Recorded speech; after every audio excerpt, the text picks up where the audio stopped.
February 1956. In the heart of New York, Operation Big City was underway. A Ford Mercury, specially adapted with a hidden exhaust pipe, pumped out bacteria onto the streets of Manhattan.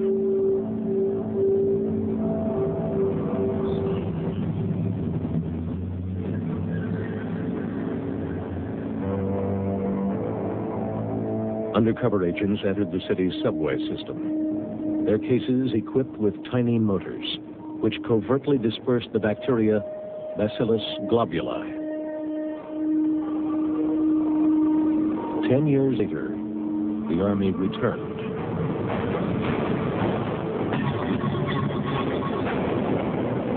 Light bulbs filled with bacteria were dropped in front of trains and down ventilation shafts to test how far the bacteria would spread through the subway system.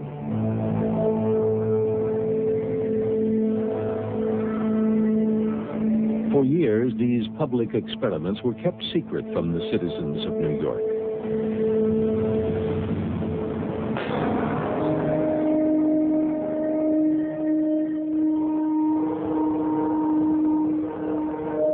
The Army faithfully filmed its own experiments.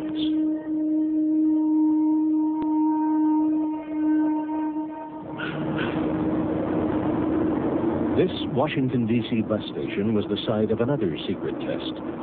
30 similar trials were conducted at public locations all across America. One of the earliest experiments had fatal consequences. In 1951, the Army sprayed the bacteria Serratia marcescens over San Francisco. 11 hospital patients developed a mysterious infection, and within days, Edward Nevin died from an illness caused by the same bacteria.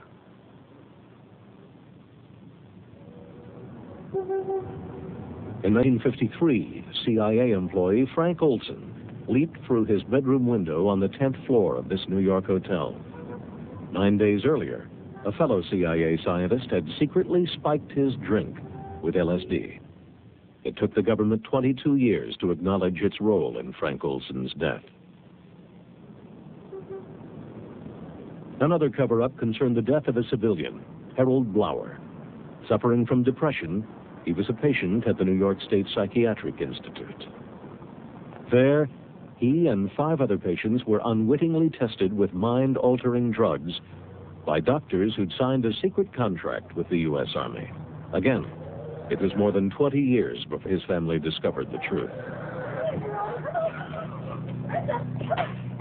In 1975, I was living in California with my 2 children. There was a knock on the door, and 2 people in uniform were at the door. They said they were from the Pentagon. They wanted to talk to me about the death of my father. And I told them that my father had been dead a long time.